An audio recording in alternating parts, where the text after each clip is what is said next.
is Anthony. Welcome to the Retro Gaming Store based in Wexford Town in the Republic of Ireland.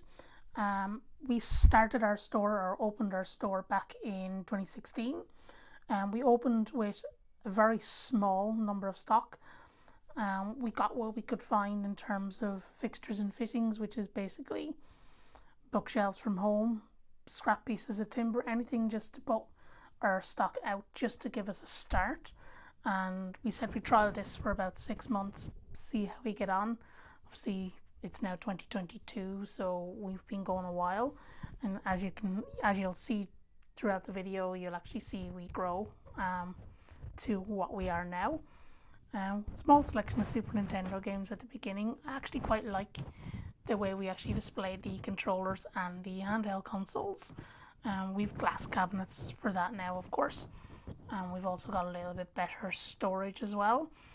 As you can see, we've got a very small amount of Xbox original games, even smaller Xbox 360 games, but a couple of limited editions back then. Small PS3 selection, a really small PS3 selection, followed by our PS2 collection, and then we'll kind of move up to our PS1 collection. And I think even though our PS1 collection was small back then, it was actually pretty decent. I can see Dino Crisis hiding there in the corner and Resident Evil 3 just below it. Again, we kind of put things where we could find. At that stage, we did have a phone store. It's actually in the phone store right now. As you can see, kind of another bookcase that we brought from home, and a kind of a random little Mega CD there, just kind of to your left, as you can see. And Panasonic 3DO games as well. I actually decided to keep all them a couple of months later because I got a 3DO console in, and I've almost completed the full collection personally now myself. See, we have our Dreamcast arcade stick. We have a little Master System above it with a Mega Drive Mega CD. A couple of really good Mega Drive titles. In fact, we only actually sold Shinobi 2 there not too long ago to a Japanese collector. And we move on to our Nintendo games. We actually had a couple of really good titles back then. Indiana Jones. I don't think we've ever had that in since. See, we've Donkey Kong Country in the box as well.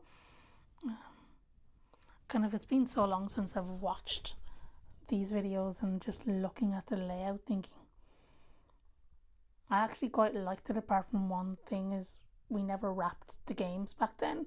We just displayed them on the shelf. Now they're all seal wrapped just to ensure that they don't get dusty and just keep them clean, really. Got some really good Mega Drive titles there. I can actually see Cheeky Boys and Rolling Thunder as well, as besides Street Fighter 2 and Predator 2. Wiz and Liz is actually a really good fun game as well. A small selection of Master System games. I actually think back then was probably the best collection game for game of Master System games we've had. We don't get a lot of customers coming in for Master System. Generally find when somebody comes in, they buy a console, then they buy games, and then they come back to buy games, but we don't normally see people come in just to buy games. And I'm probably going to ramble a lot throughout this video because I think it kind of goes through the years, and we're still in 2016. We're just looking at Final Fantasy 7 there. Parasite Eve 2 is a brilliant game as well. I've actually played Parasite Eve 1 now on the PS1 Mini, and it's actually a really, really good title. We had a couple of those Donkey Konga backs. And oh god, how we displayed our cart onlys is, looking at that now, is actually awful. The same with our Nintendo Game Boys with those big massive steel wall hooks, and then one tiny game on the end of it. That's changed a lot over the years. In our little PS3 collection.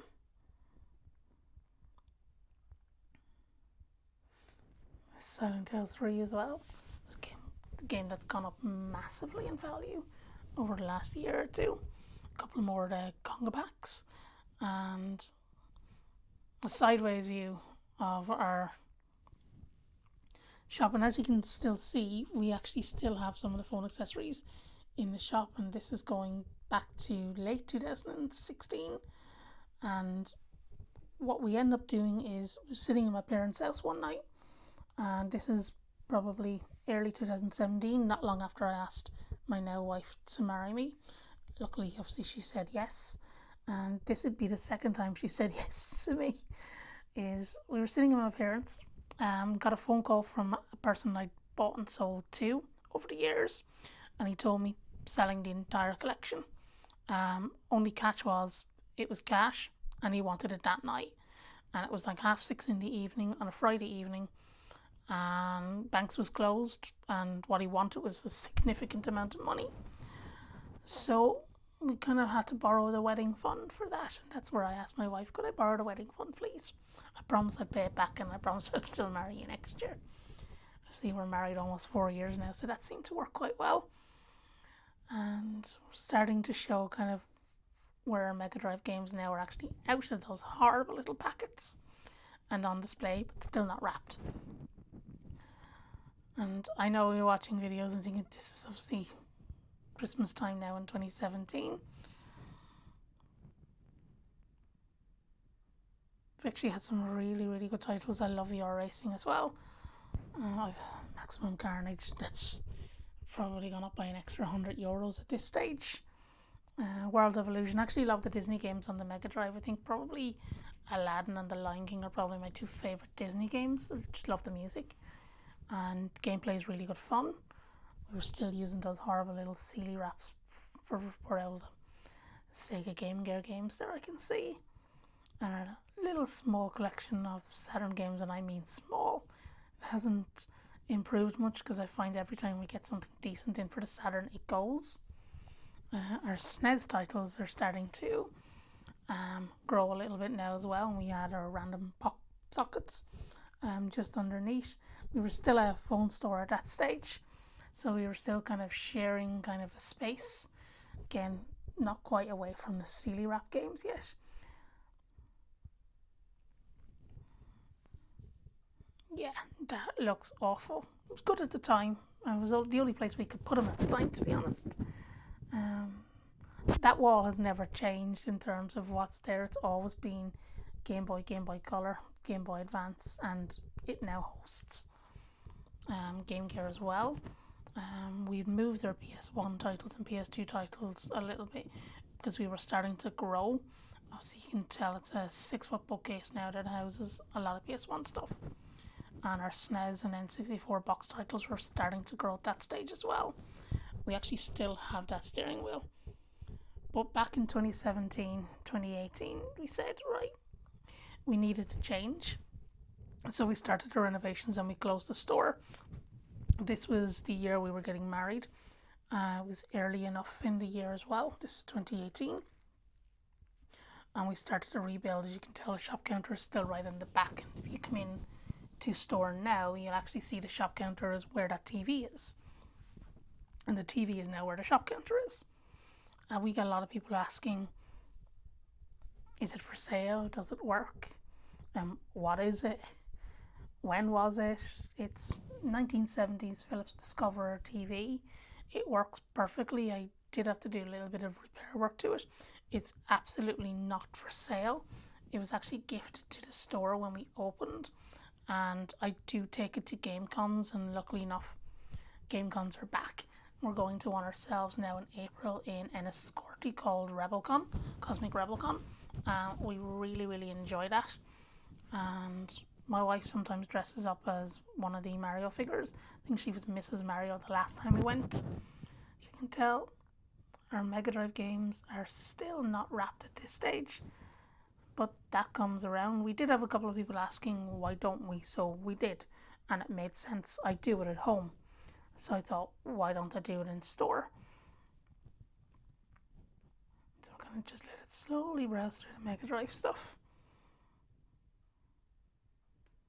And there's one thing I do like in the store is I love alphabetical order. I hate things where you have to go searching. I find that a real pain. I like everything to have its own spot. Everything in alphabetical order. All our prices are bang up to date. We do check our prices once a month. most of them stay the same, but there are some variances, and that happens with trade-ins too. Is one day a game could be worth 12 quid, the next day somebody trades it in and it's only valued at 10. It does happen, but it's why we keep our prices fresh. Just looking at another barcode battler down there as well. I can remember having that as a child. I remember walking around crazy prices when that was here, trying to scan tins of beans and stuff. I don't think anyone really knew what they were doing with it. Actually, still don't know what to do with it, to be honest. We just got a sight in that glass cabinet of an Atari Jaguar there as well, with Cybermorph, which has got Sinead O'Connor's voice kind of every now and then rattling away in the background. Terrible game. Terrible game. Now, as you can tell, these are the shelves that are actually here now in store in 2022. This is, again, 2019 at the moment. The ones that host the boxed games there are gone, actually. And we've actually got a glass cabinet there now instead. A second glass cabinet. Where the N64 games and Super Nintendo games are, they actually are there. The box games are just to the left where you can't see at the moment. And the GameCube games you do see there are actually on the other side of the store now, on the wall. There's some really good titles there as well. So this is kind of moving into late 2019 now. So we didn't have a lot of PS2 games in stock at that stage, but we do now. We've got just over 300 PS2 games in store. But obviously, after 2019, there became a lot of kind of stagnation. See, March 2020, we all know what happened.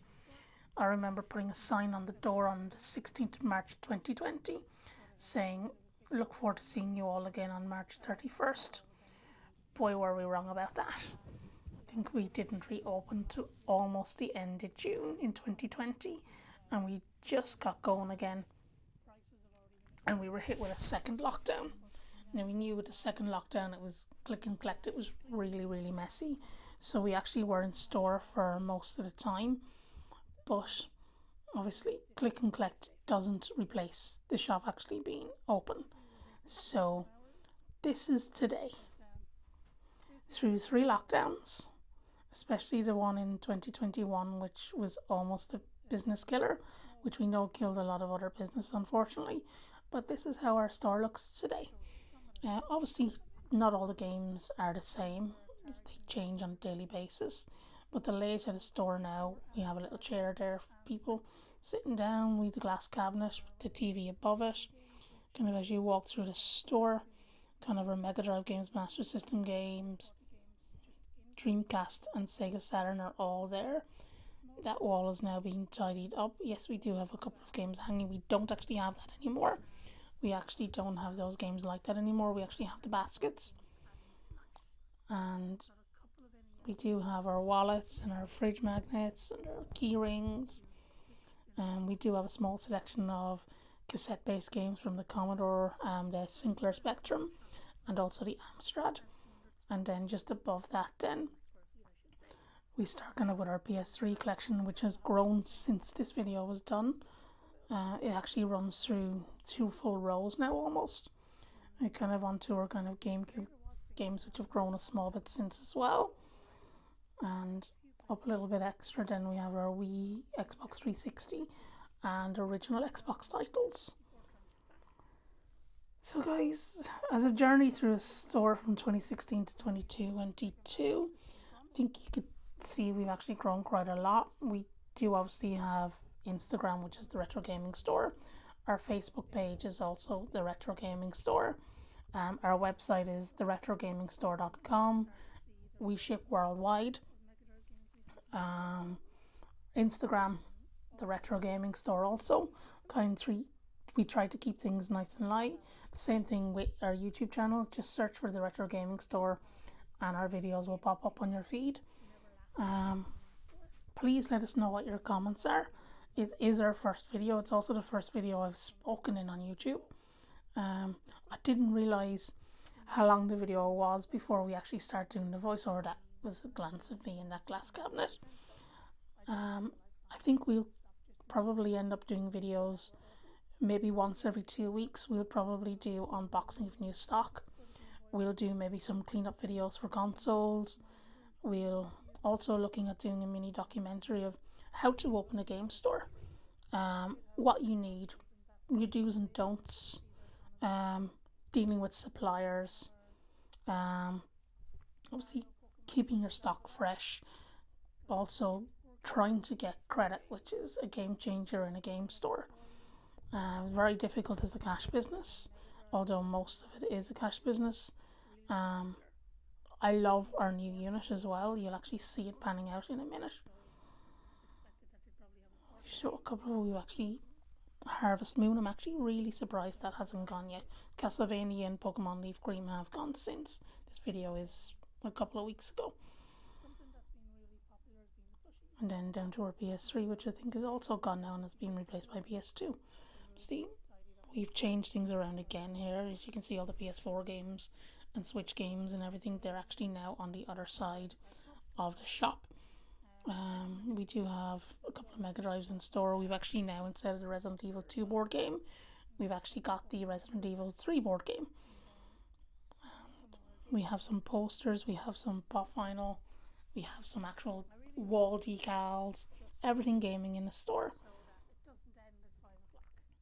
But guys, video's almost over. I just want to say thank you so much for watching us. It is only the beginning.